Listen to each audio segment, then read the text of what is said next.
Dr. Apoki, I don't know how God created you.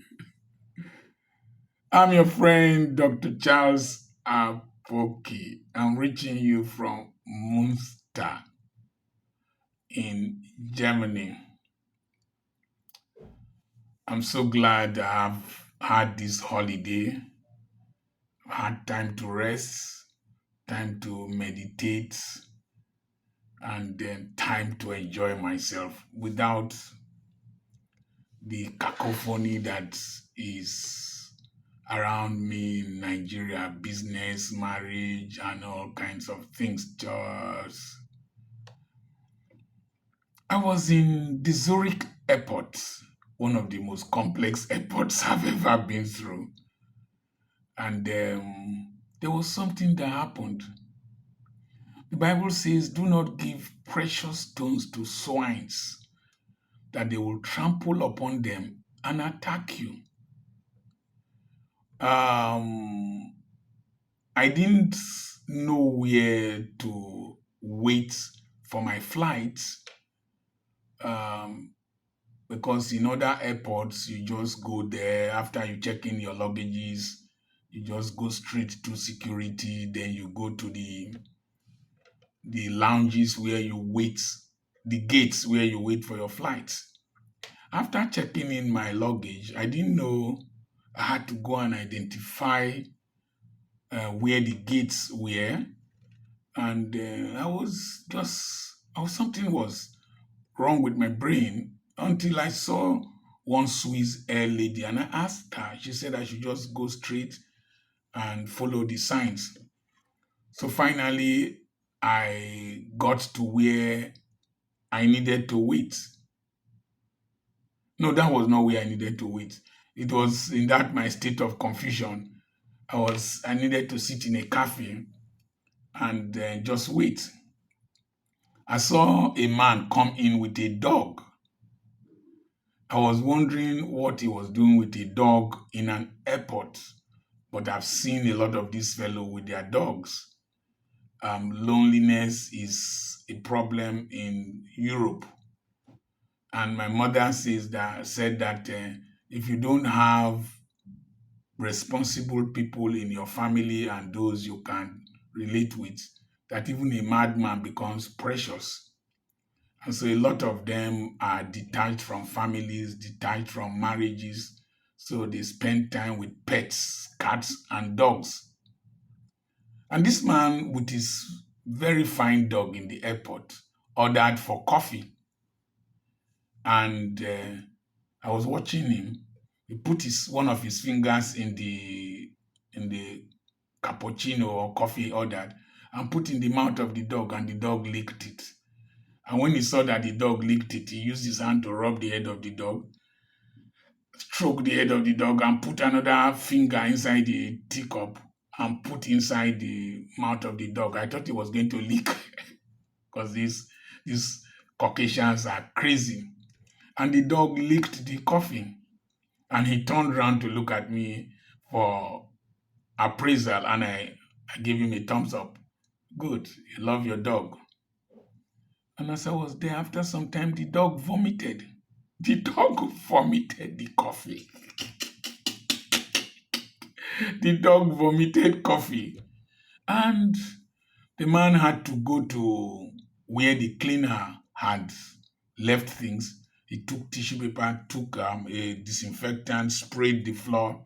I saw him laboring to clean the vomitus of a dog that he gave coffee. And this morning, I was reminded of that incident. Don't give coffee to dogs. Don't give love to idiots. Don't show kindness to wicked people.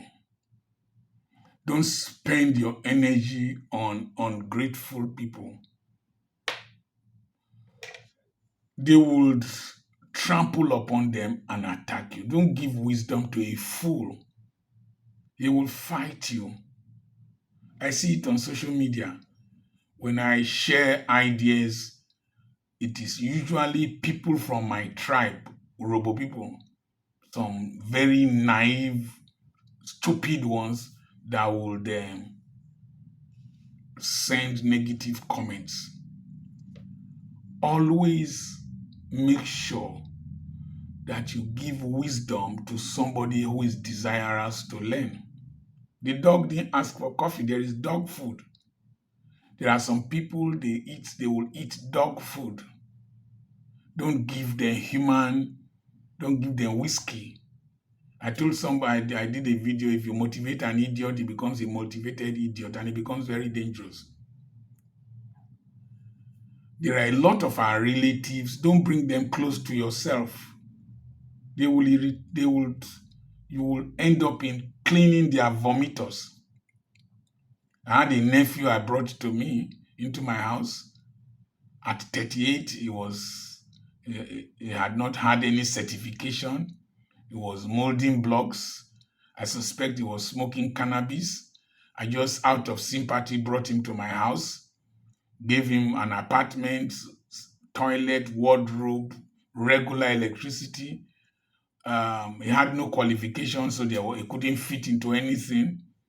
He was working in the same poultry where my son, who established the poultry when he came from Europe, was working. If he goes to collect eggs, he will break. If he collects 5 crates of eggs, he will break 2. One of the days, I carried animal feed and just threw it down. And I rebuked him. He sent me a text message. I was a madman. I had a demon of anger. He eats, will not wash his plates. In fact, the woman working in the poultry said that he was smelling. For somebody to smell your odor inside the poultry, you must be very, very odorous. There was nothing I could do with him. He was breaking the eggs that my son was laboring to feed. My son collects eggs. I collect eggs. I now took him to the security department where some people were working as security men, company I pay. There are graduates among some of those security men. And he felt slighted. Did he want to become the principal with JSS 3? Couldn't speak English. He couldn't write. And the next thing he did was to send me a very terrible message. Another one I brought in, the next thing he was chasing my nurses at a bar. I paid for GC for him. He went to smoke in cannabis. He fought with an invigilator. He caused so much harm to me. Recently, he was accusing me of not taking care of him, not knowing that he had a signed document that he signed. Because I told him that if you don't sign this document in future, when you fail in life, you will accuse me of not taking care of you. Those of you in the diaspora, you have a lot of dogs, in quotes, that you are giving coffee. Some of you in Nigeria, you have a lot of dogs, you are giving coffee. Don't give coffee to dogs. In our political system, we are giving our votes to dogs. We are giving our loyalty to dogs. We are giving our respect to dogs. In the religious system, when you bring a politician to your pulpit, like some Anglican priests are doing, and some other Pentecostal pastors are doing, when you give your pulpit to a politician to talk, you are giving coffee to a dog who will vomit on your members. You can't be nice to every person. In fact, don't be nice, just be good. There are dogs all around you. I think it's in the Bible. Beware of dogs. Don't give coffee to dogs. They will vomit, and when they vomit, you will clean the vomiters. Be careful who you introduce to people in this dispensation. Don't give coffee to dogs. I am Dr. Charles Apoki. I want to thank Esoza Obaze of Zurich, in Switzerland for buying this beautiful jersey for me and for accommodating me in his house. God bless you. I have properties for sale in Lagos. That's after Redeem Camp. I have properties for sale in Ogili. I have books on sale. Subscribe to this channel. We just crossed the 150,000 mark. We added 50,000 from October last year till this time. We are heading towards the 500,000 mark. I have books for sale. I'll be speaking to Anglican priests in Owerri, 6,000 of them. I expected the book, I've already written it. I have another YouTube channel, Dr. Charles Apoki Extra. I have podcasts and I have t-shirts. And I use Sabi, and we're going to produce Bust You and other ones.